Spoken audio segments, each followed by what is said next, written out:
दोस्तों नमस्कार। सत्ता के गलियारे में कब क्या हो जाए किसी को अंदाजा नहीं होता है। कब आपका लीडर एक पार्टी छोड़कर दूसरी पार्टी में चला जाए आप अंदाजा नहीं लगा सकते।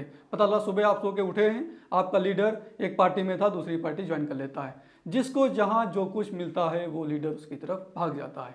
अब जितिन प्रसाद जब कल कांग्रेस छोड़कर बीजेपी में गए थे तो नोएडा की मीडिया कितनी ज़बरदस्त तरीके से बहस करा रही थी। ऐसा लग रहा था उत्तर प्रदेश में जितिन प्रसाद के बीजेपी में शामिल होने से पूरी की पूरी राजनीतिक व्यवस्था ही समाप्त हो जाएगी या फिर ख़त्म हो जाएगी दूसरी पार्टियों के लिए।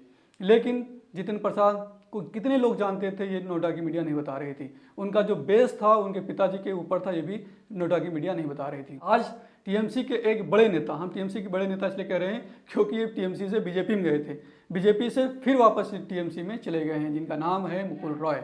मुकुल रॉय 2017 में टीएमसी को छोड़कर चले गए थे बीजेपी में। इनके ऊपर नारदा और शारदा घोटालों का आरोप लगा था। तब ऐसा माना जाता था कि सीबीआई जांच इनके पीछे पड़ी हुई है और केंद्र सरकार के दबाव में आकर कहीं ना कहीं ये बीजेपी इन्होंने ज्वाइन की थी। हालांकि अब इतने साल बाद, 4 साल बाद फिर से कांग्रेस में, तृणमूल कांग्रेस में चले गए हैं। तो इसके पीछे लोग कह रहे हैं कि इनकी जो है पुरानी पार्टी में इनकी रुचि ज़्यादा थी, ओल्ड इज गोल्ड की बात कर रहे हैं। लेकिन इसके पीछे भी कई कारण हैं। अब इसके पीछे अगर आप कारणों पर पता लगाने की ओर जाएंगे तो आप देखेंगे कि इनको बीजेपी में जरूर शामिल किया गया था। 2019 में इन्होंने बीजेपी को 19 सीटें भी दिलाई थी और जो इस बार का चुनाव हुआ था उसमें कहीं ना कहीं मुख्य विपक्षी पार्टी बीजेपी को इन्होंने बनाया था। अब आप ये समझिए जो जीरो कैडर वाली पार्टी थी बंगाल में बीजेपी, उसको उठा के यहाँ तक लाने में जो बड़ा रोल रहा था वो मुकुल रॉय का रहा था, इसमें कोई दो राय नहीं। इन्होंने जो अपना करियर स्टार्ट किया था यूथ कांग्रेस से स्टार्ट किया गया था, लेकिन 1998 में ये ममता बनर्जी के साथ होकर तृणमूल कांग्रेस के कहीं ना कहीं सह संस्थापक के रूप में शामिल हुए थे। और उसके बाद तृणमूल कांग्रेस को 2011 में जिताया था, फिर 2016 में जिताया था और इस बार हालांकि थे नहीं, लेकिन ऐसा माना जाता है कि इनका और जो ममता दीदी हैं उनके साथ संबंध मधुर रहे हैं, अभी तक चले आ रहे हैं। और आकाश बनर्जी जो ममता बनर्जी के भतीजे हैं उनके साथ भी इनके पारिवारिक रिश्ते काफ़ी अच्छे रहे हैं। तो मुकुल रॉय जब बीजेपी में चले गए 2019 में इन्होंने लोकसभा की 19 सीटें भी जिताई। इस बार 2021 के विधानसभा चुनाव में भी बीजेपी को काफ़ी कुछ इन्होंने दिया बंगाल में, लेकिन उस तरीके से बीजेपी में इनको नहीं मिल पा रहा था। हालांकि इनको राष्ट्रीय उपाध्यक्ष जरूर बनाया गया था मुकुल रॉय जी को, लेकिन ये चाह रहे थे कि कैबिनेट में इनको विस्तार मिले, कैबिनेट जो केंद्रीय कैबिनेट में उनको कोई ना कोई इनको पद मिले। लेकिन बीजेपी के जो सबसे बड़े नेता माने जाते हैं हमारे नरेंद्र मोदी जी, उन्होंने इनके ऊपर जो घोटाले लगे थे शारदा और नारदा का, उसको लेकर कहा कि इनको शायद नहीं बनाना सही लगेगा, पार्टी के लिए उचित नहीं होगा। इस वजह से जेपी नड्डा ने कहा चलो ठीक है, अच्छा भाई इनको नहीं बनाते हैं केंद्रीय मंत्री, इनको कोई पद दे देते हैं। तो इनको राष्ट्रीय उपाध्यक्ष का पद दिया गया था, नेशनल वाइस प्रेसिडेंट बीजेपी के।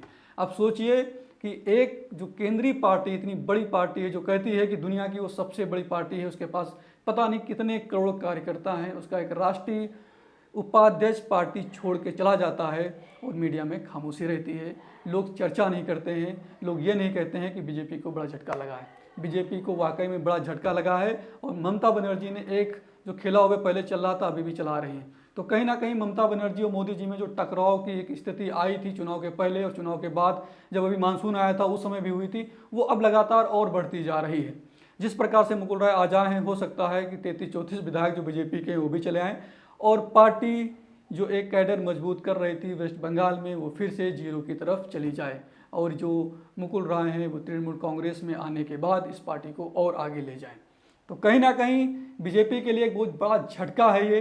जिस प्रकार से मुकुल रॉय जो राष्ट्रीय उपाध्यक्ष हैं एक पार्टी के, उन्होंने पार्टी छोड़ दी है, तो बीजेपी के जो जितिन प्रसाद छोटे से एक लीडर थे उनको शामिल करने में जितनी खुश हो रही थी उससे कहीं गुना ज़्यादा आज बीजेपी को दुख हुआ होगा मुकुल रॉय का जो तृणमूल कांग्रेस में ये चले गए हैं। और कहीं ना कहीं टीएमसी अब वेस्ट बंगाल में और मजबूत होगी।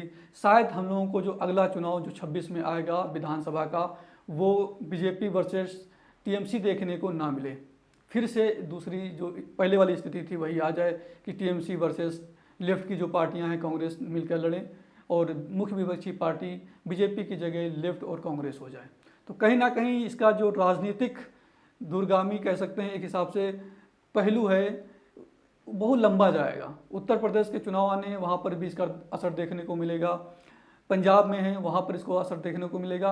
कहीं ना कहीं राजनीतिक क्षेत्र में इसका एक लंबा असर होने वाला है और ये छोटी मोटी बात नहीं है। तो आज के लिए बस इतना ही, आगे फिर मिलेंगे और देखते रहिए आप क्या हो रहा है राजनीतिक गलियारों में।